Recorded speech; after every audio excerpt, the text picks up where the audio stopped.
Hello everyone, welcome back to another Bannerlord episode. Today we're going to be finding out why the multiplayer Bannerlord mod called Persistent Bannerlord died within basically a month of launching, an almost uniquely short lifespan for such mods, when compared with mods like Bannerlord Online, which have been up for years, or with the Warband mod Persistent Worlds, which was also up for years, or even with the Persistent Kingdoms mod, which was also up for years.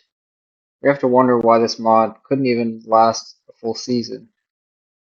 In this video, I interview some of the Persistent players who are well known in the community and are all clan leaders of some description. I interview Gage of the Kingdom of the Franks, Ducky of Dreadsword, and Seducing Vocals of the Teutonic Order. There is some overlap in the reasons that they give, but they all give different answers as their main reason. Here we have Gage, who is the leader of the Kingdom of the Franks clan, and your clan played a lot of Persistent Bannerlords, right? Yeah, we've been playing it for about 2 years now, since PE. We've been playing PE and PB for about 2 years now. Okay, that's a pretty good resume. So I have a hmm couple of questions about the mod Persistent Bannerlords, which was quite popular for a short period of time, but has now seemingly died. So Right. I just want to know, why do you, as a clan leader, think that it died? Just in terms of, what do you think it was like? Uh, an issue with the structure of the mod, or was it a community issue, or anything like that? Well, a lot of clan leaders and a lot of other people think that it was maybe, let's say, a map issue, or it was a mod issue, or it was unstable. And I think part of that is true. I mean, PB, the server was unstable to some point. I mean, every single time we try to siege, we would get like really close to the siege being done, and then the server would crash, and it would be very demoralizing, and it wasn't that wasn't that good. But PB as a whole, because like we can deal with the server issues and stuff like that, but PB as a whole, like on a broader scale, 100% it's the clans. Now, that's how it used to be. It's like it's going to be a clan versus clan battle, and you know who you're fighting. Now, every single faction, except maybe me, VK, and uh, me and VK, maybe one other clan. It's just a bunch of different clans in one faction. Like you saw the Triarchy, what, 3, 4 clans in there? You saw what was the other one? Triarchy and what was that other one? Gondor? I mean, Gondor has like a couple of clans in there, but they kind of have it under control of where like they don't have a bunch of different people with a bunch of different clan tags and rank. It was Jom, it was Tall, and I think it was maybe one other clan. I'm not sure, but those three for sure: NATO, Jom, and Tall. That's 3 clans on one faction. So if I attack them, I'm not attacking Jom. I'm not attacking Tall. I'm attacking 3 factions in one. So the winning aspect of it, for me at least, is not satisfactory, right? Because I'm just killing or losing to 3, 4 factions that all have different leaders. And I've talked to the leaders of some of the clans in those factions, and they complained about the organization and the communication skills of each clan leader and the drama that's been happening in both of those because of how unorganized it is. So instead, I think if you want the community to be more like healthy, then what you do is what NATO did right when PB died is what NATO did. NATO left Jaw. They have their own faction. That's one more faction that can create wars and do other things and keep the server going. Jom and Tall, I mean, they're kind of been allied forever. That's whatever. Let's say HON. There's villages that are empty. HON, 5, 10 people go to a village, conquer it, take it, and then do other things. Do small wars with other small clans. And then big clans can do big wars with other big clans, and then it can be like a big clan versus big clan, and then they can have like a couple small clans that are allied with them, diplomacy instead of just in their faction. And then mercenary companies can actually have something to do. For me, it would kind of be like if you changed the map and made it more more holdings on the map. I would think that might incentivize smaller clans instead of joining a bigger faction to start their own faction because they Yeah, have the place where they can go to do it. yeah. No, I get that. Like if you they have the place. I mean, there was places in the map that we just had now. It was a small map, but there was unoccupied villages that no one took that clans could have took, and that's how it should be. It shouldn't be just big factions and everything. And that's what I think that kind of killed PB. All right, I agree with that. And I've heard one thing that people have told me is that they think the mod was too grindy, and they believe that was a major cause of why the mod died. I mean, that's the whole part of persistent, right? I mean, PE was less grindy. I have said multiple times I like PE better than PB, but PE is an old thing now. It's not. It's kind of nostalgia, right? PB is the new thing, and that's what we're gonna have to do. Maybe it's just the people who want to fight that are complaining about the surfing and crafting. That in order them to fight and have armor and swords, you're gonna have to craft and surf. And I don't think it's too grindy. Okay, so we have Ducky here. He needs no introduction, so we'll just get right into the questions. So I have a couple of questions about Persistent Bannerlords. Would you mind answering them for me? Of course. So as we both know, Persistent Bannerlord has been dead, and people are not playing it anymore. So I was wondering, as a veteran player such as yourself might know, why do you think this is the case? These occurrences are happening because Persistent Bannerlord does not have a good barrier of entry. It is far too high and exclusive to people who want to be completely attentive and or are very talented at the game.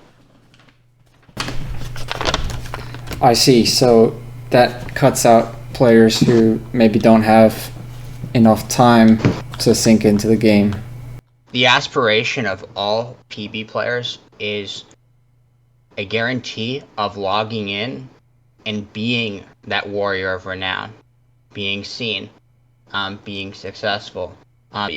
Yuri did exactly as he sought out to do. He recreated PW, but he recreated PW without actually analyzing why PW succeeded. PW succeeded because the average time to find an interaction took less than 30 to 1 minute. This is because the maps were set for 200 players, and on average were 7 castles each. So people had this impression that PW was alive all the time. Every single map maker had a proximity scheme and an occlusion pathing. So pathing was occluded to where players would constantly be interacting. So in order to get point A, you need to cross point B, which is either a thin bridge or a riverbank. That experience was captured the best in the first 4 years of PW's life, from 2010 to 2014. The reason why it's so glorified and romanticized is because there was a food chain.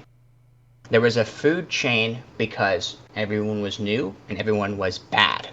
Majority of players were very bad, so every single amoeba of players had the ability to be that glorious warrior of renown. I see. So everything is thrown out of whack. And what would you suggest to fix this problem? To destroy the barrier of entry on PX mods at last. Destroy the enemy of old. The enemy of old is drop on death. In the beginning, Vorn sought out to make a 20% drop on death with gold. Players alleviated this symptom by first incurring admin banks and then later scripted banks. But it doesn't actually solve the issue. What it does is that it puts your gold in a pocket, and therefore people can no longer halt you. Therefore, that noob doesn't have the demographic to feed on. The noob, there's a fallacy that noobs come on PB and they're destroyed by outlaws and they die. That is true, and it is exacerbated by drop on death. But the main reason they don't play is because there's no guarantee that they gain gold, and there's no guarantee that they can win a fight.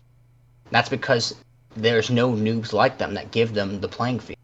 There's no noobs like them that give them the playing field. It's because all the gold is in the bank, and those players are deterred by drop on death by those better players. The best way to have player retention is to repeat what PE did inadvertently. In the beginning, on PE's beta, they didn't have banking or drop on death, and there were noobs and elites all over Gopher, and they played persistently, pun intended. And there was a food chain and there was an ecosystem. Because PE didn't copy PW. PB copied Foxhole's arcade-style gameplay. It was inspired by PW inadvertently by intrinsically being a Mount and Blade product with resources, but Aaron focused the loop on Foxhole, which is why we had inventory. So when you died, what you lost was inventory. That's your gold. That's where the stakes are. And if you chose not to participate, right, because there was no drop on death, then you didn't play. But everyone played because acquiring gold and resources was so simple that they knew they were guaranteed to gain and have an experience without doing chores. In fact, this appealed not just to the noobs, but this also appealed to the older audience. My friends personally who play this game, they're complete morons. They don't want to sit and do chores. The PE opening was so good for them because they knew they could log on, they could get a weapon easily, and they can play Bannerlord. They didn't have to do the chores that they have to do on PB. You believe that two things basically need to be done, largely speaking. One, to remove the dropping of gold on death and instead focus more on the players dropping gear. And two, to reduce the grinding time for acquiring money and such. And resources. It should be very simple to make weapons. It should not require assistance. Any player, anytime should be able to make a weapon. Alright, here we have Seducing Locals, who's the leader of NATO. So I just wanted to ask a couple questions about Persistent Bannerlord, because your clan played a lot of it. So my first question is, why is it that Persistent Bannerlord is dead again? Yeah. Pretty much 2 to 3 answers. The first one is the most real one. The other 2 and 3 are kind of like by community choice. But I guess I'll answer that after. But it's just better to start with the real answer.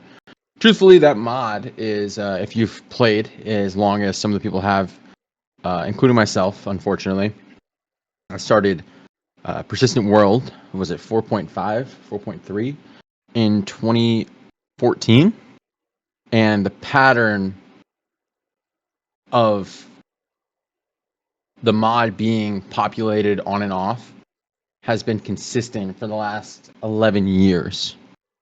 And this is why it's the real answer. People get an itch.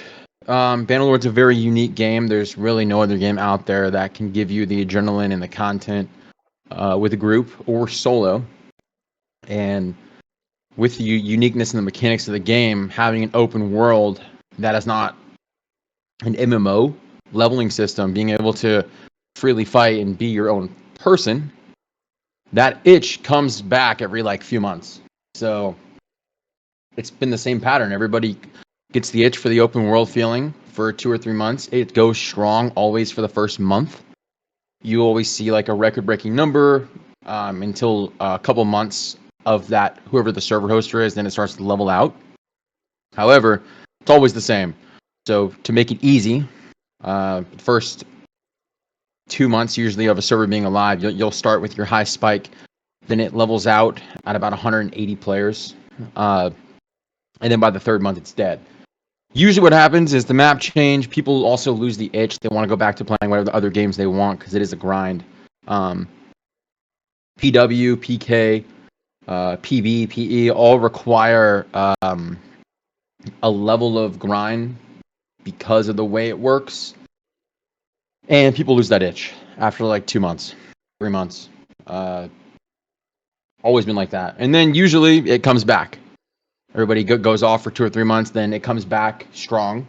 First month's high. Usually get a record-breaking number.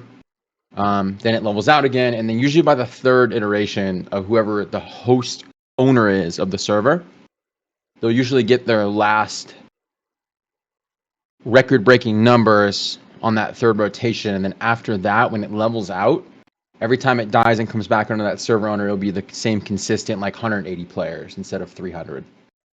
And then it eventually dies. So the way I like to say it is I usually give PB, PE, PK, PW all 6-month rotations. It's on and off for 6 months. You play usually a month and a half on to 2, then 2 months off. Repeat.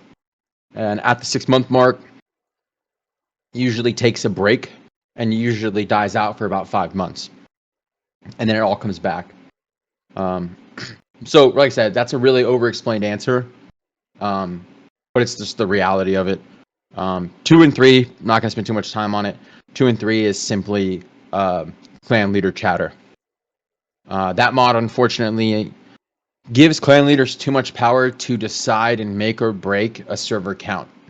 And part of that answer of 2 and 3 is 1 is the clan leader's power they have over a community. And 2 is simply the reactions off the server. The way people retaliate off server is worse than I've ever seen. Back on Warbandman, you used to war someone, it was chill. Take the castle, give it back. Everybody played from like 7 to 10. Nobody's mad, everybody's cool. Bannerlord changed completely. Now when their castle's taken, people take it super personal. They take it outside of the game and it starts bleeding into other games, other iterations of Mountain Blade. It bleeds into Discord, all kinds of arguments, and then it becomes, instead of you killing me and me letting it go, I'm going to come back tomorrow and the next 3-4 days after, and I'm going to do whatever I can to make your experience terrible because you pissed me off when you siege my castle. It's just how it works for some reason now. I don't really get that. That's really it. Gave a really loaded answer. I don't know if you have a question on that, but Well, yeah, I have a couple of questions, but yeah, fire away. first, I'll just make a remark that I wonder which clans you're referring to because, from my perspective, from what I could see, that wasn't for at least for my clan. Mm-hmm. That wasn't so much an issue. It was more, um, the fact that like when we did try to siege, the server crashed. But Yeah, server crash hurts, of course. and you know what happened after the server crash was Yeah. that it's like sort of the mod died after that. But um my my other question is, do you think that the overly grindy nature of Persistent Bannerlord made it uniquely bad? Because I interviewed another person and that was basically what he was saying was that there's too much grinding in it. and Yeah. that made it particularly bad. And So it's you're right that these persistent mods tend to die out, but I remember playing Persistent Worlds, and you could always find a server with like 20 or 30 people on it at the yeah. right time of day. But So I have an answer to that. The reason why you could find that is because they haven't, when the server files were released, you could have multiple modders, so you'd have little communities that stuck. But when you're reliant on a community or on a server where all the clans play in one place, that's where you get the massive die out or population. Because if I'm a clan and let's just say I don't like anybody on the server, I don't like people I'm playing with. If I start populating the server when they're not on, well, one of the clans is eventually going to say, "Oh, look, it's populating again," and then I'm just going to run in the same loop. We're like, "Oh, great! Now my guys hate it because I'm." So those side communities in Warband helped it. let's review the reasons which each of our guests said were the main reasons why Persistent Bannerlord died. Gage said it was primarily due to clans allying and joining the same faction, which created chaos. Ducky claims that the main reason was due to the inability for players to have a guarantee that they will be able to keep their gold due to the drop on death of a certain percent of someone's money, and also because of the overly grindy nature of the game. Seducing Locals claimed the main reason was due to the cyclical nature of persistent mods, but also acknowledged other reasons like clan influence and the fact that it was too grindy. My opinion on why the mod died, I think it was a combination of factors which was originally led by the cyclical nature of a Persistent Bannerlord mod. However, even with this original problem, Persistent Bannerlords had a far shorter lifespan than other similar mods. I believe there are three main reasons for this. Number one, the mod was too dependent on clans for player population. They did this by making the rules heavily in favor of big clans, instead of having new clans form on a weekly basis and growing the player population.